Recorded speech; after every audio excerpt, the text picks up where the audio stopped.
ஐநா பாதுகாப்பு கவுன்சிலின் 5 தற்காலிக உறுப்பு நாடுகள் தேர்வு. ஸோ இந்த டாபிக் பார்த்தீங்கன்னா group 1 week syllabus paper 3 international ஆர்கனைசேஷன்ல யுனைடெட் நேஷன்ல கவர் ஆகும். ஸோ யுனைடெட் நேஷன் அப்படின்ற அமைப்பு 1945 ஆண்டு தொடங்கி இருக்கும். இதில் இருக்கக்கூடிய பிரின்சிபல் ஆர்கன்ஸ் அப்படின்னு பார்க்கும்போது ஃபர்ஸ்ட் பார்த்தீங்கன்னா United nation general council 193 countries. அதுக்கப்புறமா யுனைடெட் நேஷன் செக்யூரிட்டி கவுன்சில், இதில் மொத்தம் 15 நாடுகள். இதில் 5 பார்த்தீங்கன்னா பெர்மனன்ட், ரஷ்யா,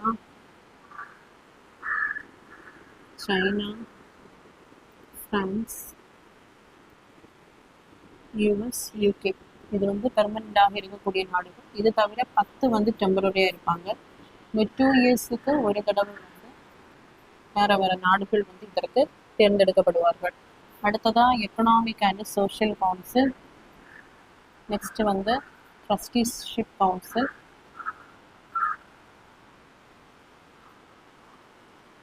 அடுத்ததாக இன்டர்நேஷ்னல் கோர்ட் ஆஃப் ஜஸ்டிஸ், அடுத்ததாக செக்ரட்டரியேட். ஸோ யுனைடெட் நேஷனில் இருக்கக்கூடிய 6 பிரின்சிபல் ஆகும். ஸோ யுனைடெட் நேஷன் ஜெனரல் அசம்பிளியில் எல்லா நாடுகள் டிஸ்கஸ் பண்ணுவாங்க.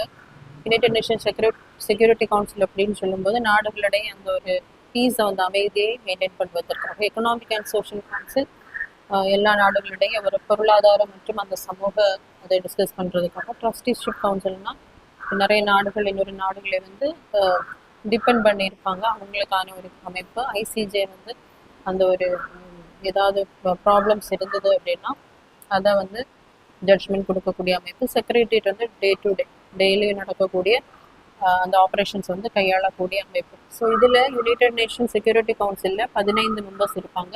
5 பார்த்தீங்க அப்படின்னா பெர்மனன்ட்ஸ், அதாவது Russia, China, France, US, UK. இதில் 10 பார்த்தீங்க அப்படின்னா டெம்பரரி மெம்பர்ஸாக இருப்பாங்க. இந்த 2 வருஷத்துக்கு ஒரு வாட்டி என்ன பண்ணுவாங்கன்னா வேறு வேறு நாடுகள் வந்து இதற்கு தேர்ந்தெடுப்பாங்க. தற்போது பார்த்தீங்க அப்படின்னா தற்காலிக உறுப்பினர்களாக Austria, Kyrgyzstan, Portugal, Trinidad, Tobago, Zimbabwe. இது வந்து இந்த 199 உறுப்பினர்களை கொண்ட நாடுகள் பொது சபையில் தான் இந்த எலெக்ஷன் வந்து நடைபெற்றது. ஸோ இது தவிர 5 நாடுகள், அதில் இருக்கக்கூடிய நாடுகள் பார்த்தீங்கன்னா பக்ரைன், கொலம்பியா, காங்கோ, ஜனநாயக குடியரசு, லாத்வியா, லைபீரியா. ஸோ இந்தியா பார்த்தீங்கன்னா 2001 மற்றும் 2002 காலகட்டத்தில் வந்து தற்காலிக உறுப்பினராக இருப்பாங்க. ஸோ இதுக்கப்புறம் 2028-29 ஆண்டு வந்து இந்த தற்காலிக உறுப்பினர் பதவிக்கு வந்து போட்டியிடப்படும்.